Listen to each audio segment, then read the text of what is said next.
चलन कि कान्हे कमरा बधलन आ बैजू नगरवा चलन कान्हे कमरा बधलन आ बैजू नगरवा चलन खर्चा खातिर रुपया 2000 लेलन खर्चा खातिर रुपया 2000 लेलन कि कान्हे कमरा बधलन आ बैजू नगरवा चलन कान्हे कमरा बधलन आ बैजू नगरवा चलन।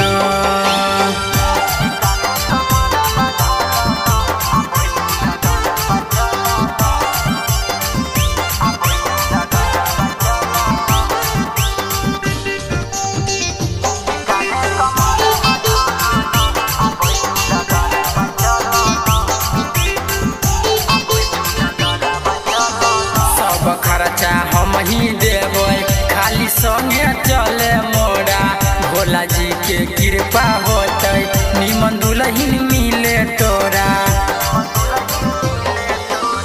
सब खर्चा हम ही देबै खाली संगे चले मोरा भोला जी के कृपा होतै निमन दुल्हन मिले तोरा। हमहु बानी अकेला तनी सहारा बा कलन हमहु बानी अकेला तनी सहारा बा कलन कि कान्हे कमरा बधलन आ बैजू नगरवा चलन कान्हे कमरा बधलन आ बैजू नगरवा चलन।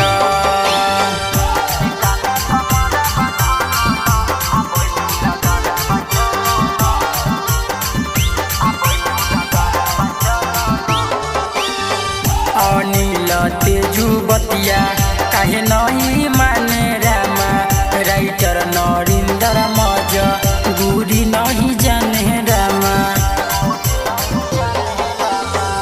अनिल तेजू बतिया काहे नहीं माने रामा राइटर नरिंदर मज गुरी नहीं जाने रामा। पवन देवरवा फूल के हरवा धलन पवन देवरवा फूल के हरवा धलन कि कान्हे कमरा बधलन आ बैजू नगरवा चलन कान्हे कमरा बधलन आ बैजू नगरवा चलन।